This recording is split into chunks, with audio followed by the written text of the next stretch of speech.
Okay, welcome, ladies and gentlemen of the press.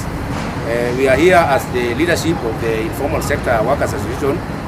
Today, we have a press statement regarding the cancellation of the visit of the United States Vice President James David Vance.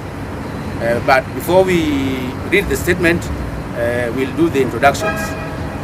Yes, sir. I'm Daniel from Viga County. I'm Minor, I'm from Rana County. I'm Elias from Sia County. I'm William from Viga County. I'm Victor from Kisumu County. I'm David from Sia County. I'm George from Omabay County.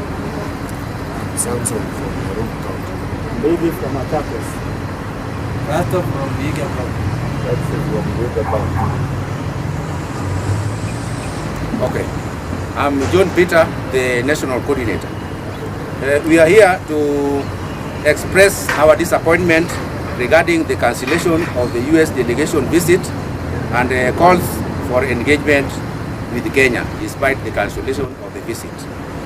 The Informal Sector Workers Association of Kenya would wish to express its deep disappointment over the cancellation of the planned U.S. delegation attendance at the G20 Summit in South Africa and the subsequent postponement of the scheduled visit by U.S. Vice President David Vance to Kenya for a bilateral economic and governance talks. This development represents a missed opportunity to deepen strategic cooperation between the United States and Africa at a time when global economic realignments, trade diversification, and climate action require inclusive dialogue and partnership. The informal sector, which accounts for nearly 80% of Kenya's workforce, views this development as a setback for ongoing efforts to strengthen Kenya-US relations, especially in the areas of trade, job creation, and democratic governance. On this note, we urge the US government to prioritize Kenya and its citizens when making critical policy decisions affecting Africa. Kenya remains a dependable democratic partner committed to regional peace, free enterprise, and respect for human rights. We also believe that sustained engagement, not diplomatic withdrawal, is the surest way to build mutual trust and prosperity.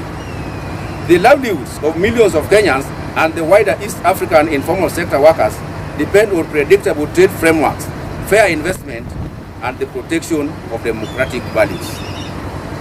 It is important to note that in the recent past, between 2023 and 2025, the government of the United States has made several policy changes affecting Kenya in particular and East Africa in general. We appreciate that recent US policy changes have been hashed to a majority of African states, but Kenya, being a key ally, has been spared the dire consequences of such reforms. For instance, in May and December 2023, the U.S. announced an extension of the U.S.-Kenya Strategic Trade and Investment Partnership discussions, aiming to create bilateral trade rules post-AGOA era and increase funding for USAID's Africa Trade and Investment Program support for small businesses and women entrepreneurs across Eastern Africa.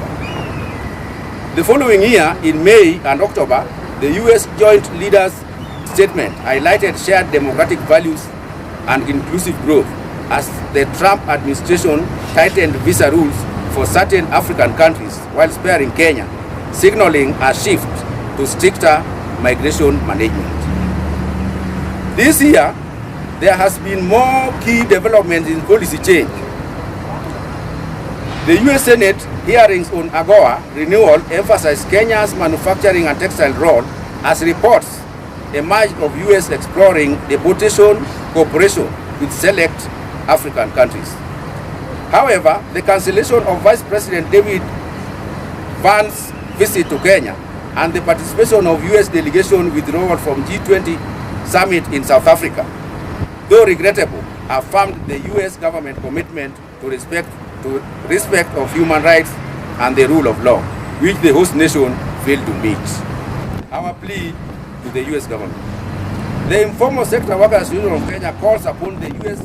administration and the relevant agencies to reaffirm commitment to Kenya US bilateral relations, increase funding for informal sector development, fast-track renewal of African Growth and Opportunity Act, strengthen governance and digital trade cooperation, and resume high-level diplomatic engagements with Kenya to sustain investor confidence.